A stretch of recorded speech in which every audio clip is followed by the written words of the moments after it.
Hajj, the pillar of Hajj is the fifth pillar, and I think it's really wonderful to me that of all the pillars of Islam, even though all of these pillars are based on ability, zakat, if you're not able to pay it, you don't pay it. Fasting, if you're not able to fast, you don't fast. Even the prayer, if you're not able to pray standing, you pray reclining. If you're not able to pray reclining, you pray just with your eyes. If you're not able to do that, you pray in your consciousness. If you're not able to do that, you don't have to pray. But yet the Hajj is the only one in the Quran where it says, لِلَّهِ عَلَى النَّاسِ حَجُّ الْبَيْتِ لِمَنْ اسْتَطَاعَ إِلَيْهِ سَبِيلًا. Allah, it is incumbent upon mankind or humankind, the pilgrimage to His house, for whoever is able to make the journey. Even though all the other ones it's the same stipulation, but in that one, the stipulation is mentioned. And I think part of that is because the vast majority of Muslims will never be able to make the Hajj. And so it's kind of like just the fact that it was mentioned in there, that there's kind of an ease with that. And this is why the example that you made about people fasting, even though they don't have to, they'll still do it. Really. Whereas the Hajj, there is definitely a limitation there related to wealth, physical capacity, borders, even now. For some people they can't. Like for a long time, the Russian Muslims could not make pilgrimage. The communist government would not let them make pilgrimage. So there's limitations, and yet right there in the Quran it says, for whoever's able to do it. The vast majority of Muslims will never do that. If you look, there's about 1 billion estimated Muslims. Every year, the maximum I could imagine pilgrimage being is maybe 4 million people. Right now it reaches about 3 million. And you are packed. You're like this, doing some of the rites. There's so many people. And it's very interesting. I've made pilgrimage 3 times, and I've made Umrah several times. But the actual pilgrimage, first thing, it's related to the ritual of Abraham. The Muslims believe that Abraham took his son Ishmael to the valley of Becca or Mecca. It's also called Becca in the Quran, Mecca and Becca. And he was commanded to leave his maidservant Hajar and Ishmael in that place. It's a barren place. And then he left them. There's what the tradition says is that Hajar, who was she was an African woman who was the mother of Ishmael, that she went into a state of anxiety about the place because there was no water, nothing. And she began to run between these 2 hills, Safa and Marwa. And she did that 7 times, worrying about her baby. And on the 7th time, the well of Zamzam emerged. And there's a well there that still to this day feeds the pilgrims of Mecca. And she drank from the well, and then some people there who were passing through helped them, and they become established. And Abraham comes back when Ishmael is becoming a man and builds with him the house in Mecca. This is what the tradition says. Builds with him the Kaaba. Now some say that the Kaaba was first built by Adam, alayhi salam. And some say that Adam and Hawa met on the plain of Arafah, which is, the word Arafah means to recognize. And it's where they recognize each other after the garden on the earth. Allah Ta'ala, Allah knows best about those things. But the basic idea is that the Kaaba was the first house established for the worship of one God only. And Ibrahim built the house, and it's a cube, very simple structure. Nothing there. And then the rites that are related to it is you enter into a ritual state which is called ihram. For a woman, it's taking a bath and dressing in her normal dress. Women tend to wear white on the Hajj. They don't have to, but they tend to, just as a tradition. The man enters into what's called ihram, which is 2 pieces of cloth, a loin cloth, and then a cloth over him. It can have no stitching. It's woven, but it cannot have stitching by hand. Because you're supposed to completely, it's like, it represents complete impoverishment before God. And everybody has to be the same. And so it's encouraged that everybody looks the same. The rich man, the poor man, the free man, the bondsman, everybody, the king, the pauper, everybody becomes the same. And that's the idea, that humanity before God is equal. There's absolutely no differences. And so even in clothes, a rich man, you cannot wear rings. You cannot wear any display of worldly wealth. So somebody who normally wears jewelry, they have to take it all off. So you wouldn't know, you see a person, you don't know if they're rich, they're poor, you don't have a clue. They just look the same as you do. And so the idea is literally that humanity completely strips themselves of any of their social accruement, social status. And they go there before God equal. And the first ritual is you enter into the place of Mecca, and you go to the house, and you do a circumambulation 7 times. You go around the house 7 times, which according to the tradition is what Ibrahim did, and then the Prophet ﷺ purified and renewed it again. So after going around the house, you will kiss the black stone. The black stone is a stone that's been identified as a meteorite, but traditionally it was believed that it came from heaven, and originally it was white and became black from the wrong actions of people that touched it. And you go and you kiss the stone, and the Prophet said the stone is it's like the right hand of God on the earth. In other words, it's symbolic, like you go and kiss the hand of the king or the Pope. For the Catholics, they would kiss the ring. That there you go and you kiss the stone as a symbol of being invited to the house of the king. And you kiss the stone, and then you pray 2 rakats or 2 prostrations at the place of Ibrahim. It's called Maqamu Ibrahim, where Abraham built the house. And there is an actual place, a maqam, and there are 2 footprints in there that are traditionally considered to be the footprints of Abraham. And then at that point you go, you drink from the well of Zamzam, and you make prayer. It's a good place to make prayer. And then you go to Safa and Marwa, and you go between them 7 times. And there's a period where you actually do a quick run. It's not a sprint, but like a jog, which symbolizes Hajjers running through that area. And then after the 7th time you've completed that, you go to Mina. And Mina is a place where you prepare for Arafat. So you clean yourself again, and then the next morning you set out for Arafat. You will spend the day at Arafat. It's a plain that is considered to be a preparation for the Day of Judgment. You're literally preparing for the day when all of humanity is before God in a nonlinear sense, no front, back, right? It's not anthropomorphic, but is before God and goes naked, stripped of all of their worldly distinctions, and you ask for forgiveness. And so the prayer of Arafat is to ask forgiveness of God, to come. It's very powerful because you are literally seeing humanity there. I mean, I've been to the Vatican at times when there's a lot of people. I haven't been to any of these Hindu gatherings, but I've never seen anything like it in the sense that literally there are Chinese people, there are Indonesians, there are Malay people, there are African people, there are black Africans, there are white Africans, there are Turkic people, there are European people, now there are American people, there are Mongolians, there are Chinese from different places in China, there are Cambodians, there are Thai people, Vietnamese people, Filipino people. People literally coming. It says in the Quran they will come from every deep crevice. They will come from every valley, and they will come to this place, and they're all there. You just see the whole thing. You see sick people, you see healthy people, you see people crawling, you see people being carried. Some people literally carry other people on their backs. You see people carrying their parents.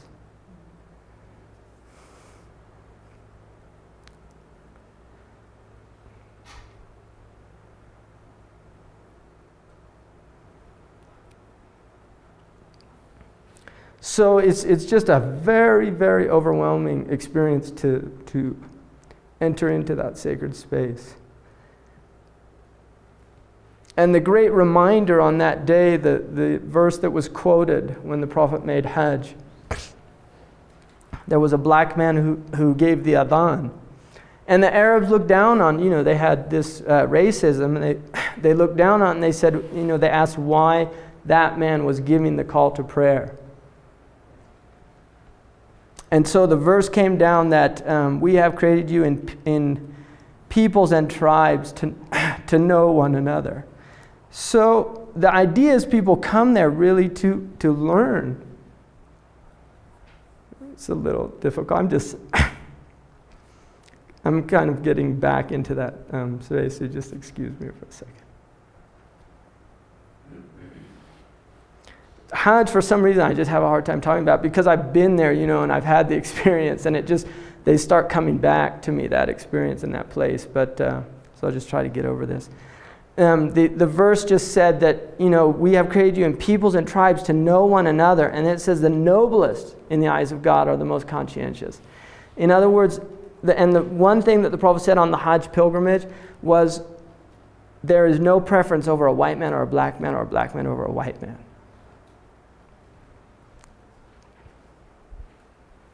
So the idea is just to eliminate this insidious aspect of human nature, which is the idea that some people are superior to others. And when you see everybody in that same condition, the nomad and the sedentary, the rich and the poor, and they're all just there in that same basic human condition, that we are bereft and we are poor before God. It's very powerful as a reminder, that beware of considering yourself above this person next to you because of something incidental like color, or because of something like wealth, or because of something like beauty, or because of something like lineage. That in that place, all of those things disappear, and you're just like everybody else. You are a naked creature that has to eat, sleep, and defecate, and urinate, and menstruate, and procreate, and do all these things, and there's something very basic and fundamental to your humanity. So the Hajj really does, and what I've noticed with people who make the Hajj is there is often a very powerful transformation that occurs in their life. It really is a very transformative experience. You are not the same person. You don't look at other people the same way, and there's just a transformation. And traditionally they said if a person comes back worse from Hajj, bad sign. They said either he went there with the wrong intention, or it wasn't accepted for whatever reason. So the idea is that Hajj is really a time when you complete it, that you, it's your life's journey, and you're ready to die. And that really is a kind of completion. So those are the 5 pillars, and that's a very quick and general overview. So what time is it now? Quarter after. Oh, it's 12:15? So I went over. We started late. Now you can't do that when there's bells and things, right? So any quick questions? How long is The Hajj only lasts for 4 days. Yeah, and it's actually 3, and then there's the last. Can you explain the part of the Hajj where they throw stones? Good, yeah, I forgot about that. There is a point where, according to Abraham, the tradition, Abraham was like tempted by Satan or Shaitan, and he cast stones. And the idea, the Muslims believe in an entity called Iblis, which is where we get Diablos, and or Shaitan. And Shaitan in Arabic means from Shaitana, which means to take people away from or to distance people. And the idea is that there is an entity whose role and function is to attempt to distance people from God, to separate them from God. And there are 2 types of shayateen. There are human ones, and there are ones that are in the unseen realm. The human ones, according to the Prophet, are worse. Right? Human, like warmongers, people like that. People that they thrive off creating. There's actually people that will want to create wars between other people. It's kind of hard to imagine, but there's people that make a lot of money doing things like that, and they drive a lot of benefit. So, and it's also, I really consider in a lot of ways there's a lot of people with, I read this thing called Ad Week, which is really, I would really recommend if you're teaching any social studies or sociology type courses to get your students to read that magazine. Because I think it really wakes them up to the idea of manipulation within their culture. The fact that there are people manipulating them at very serious and psychological levels. And Ad Week is a magazine that it's very hard to find in your average store. You can get it at very good, places where they have almost all the magazines.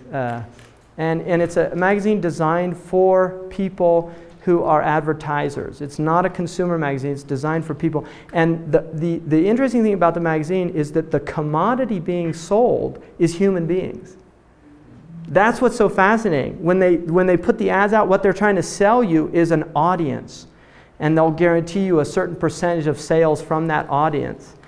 And they really bring really interesting things. Like they had one where last month's ad week, and I'm interested just because I'm very interested in media and I'm interested in education. I really think that the media has been very effective at educating people in a certain way. But they had one that said that the recent study that they did, the psychologists showed that American men, that their number one sexual fantasy was with nurses. And what they said was that this was very useful for advertisers because they could have like a beer commercial where a nurse comes in with a beer and the man's in the bed and they don't have to do anything overt. But for that group out there that happens to think that would be an interesting thing to explore, there would be a type of what they call anchoring in the subconscious, right? And so there's a sexual stimulation related to that type of beer. And this is the type of thing, they really do this stuff, this type of research. And I think to just empower young people, to let them know that really that there are forces out there that do try to manipulate them for their own good, and to kind of become aware of that so that they're not such victims, that they kind of get a type of critical analysis. Another really useful book was a PhD dissertation done, and I can't remember her name, but it's called Decoding Advertisements, which is a lot about, and there's some real crazy type about a lot of the real, subliminal type things that I think go a little too far. They start reading things in that just aren't there. But these are more done at they're academics. This is a very serious academic study of trying to understand really what's behind the whole ideology of advertisement. So, any other questions? You said could you just tell when they thank you, I got off. I'm a tangent, go off on these tangents. What you do is you pick up these stones, 21 stones, and then you throw 7 stones at these 3 pillars. And it's a purely symbolic thing. And unfortunately, some of these Hajjis get a little out of hand and they start thinking that really is the devil, right? So you get some stones. And there was a hadith in which a man was throwing big stones and the Prophet said, beware of going to extremes in your religion. The Prophet actually hated extremism. He really did. He was very wary of extremes. He was a very balanced person. He said, my way is the middle way. He did not like people that were fasting all the time. He said, I eat and I fast. He did not like people who abstained from sexual relations. He said, I have sexual relations. He did not like people that stayed up all night. He said, I pray and I sleep. So he really was very wary. He saw one time there was a rope in the mosque tied to the wall, and he asked what it was, and he said, so-and-so put that for when they fell asleep, that it would keep them up. And he said, take it down and tell them not to do that. He saw another man who swore that he would stay in the sun until such and such happened, and he would fast. And the Prophet told him, tell him to get out of the sun, and just finish his fast for the day, but not to go into the sun. So he was very against extremes. And so you're supposed to pick up very small pebbles and literally just throw them like this. It's not supposed to be like, whoosh, So people take sandals and throw. It gets a little crazy. The throwing is actually probably the hardest part of Hajj because people do get a little out of control. And then you're dealing with a lot of, unfortunately from the Muslim world, you're getting a lot of people coming out of very ignorant backgrounds. A lot of them don't know their tradition. They haven't learned the rules of Hajj. So you have a lot of things. But it's amazing, given the amount of people, given the space, given the intensity, there are very, very rarely any incidents of, I have never heard of any outright violent incidences where people actually, other than I think there were some riots that the Iranians during the whole Iranian Revolution did. But my 3 times on the Hajj, if somebody starts getting angry, there's all these people around them, just tell them, be patient, you're on Hajj, and they remind them and things like that. And people respond to that. And the same is true in Ramadan. You're fasting, just relax and calm down. Can you explain that feast at the end? It symbolizes that Abraham, alayhi salam, that when he was told to kill his son, what the Jewish tradition calls the Akedah tradition, that it was replaced with a ram. And there's a difference of opinion in the Muslim tradition whether it was Isaac or Ishmael. I think most Muslims now believe that it was Ishmael, but early on the Prophet never said which child it was, and it's not really considered important it's not essential to the story. The importance is the act of submission. And what you do is you celebrate by sacrificing a ram preferably, or some other animal, and then distribute that meat to poor people and things like that. Mm-hmm. And other Muslims take part in that around the world. Even though the Hajjis are doing it, other Muslims, like in Santa Clara, people will go out and they will sacrifice on that day. Many people, and it's encouraged to do that. Any other? So I think that ends the session on Islam, and I hope that was beneficial, and thanks for your attention.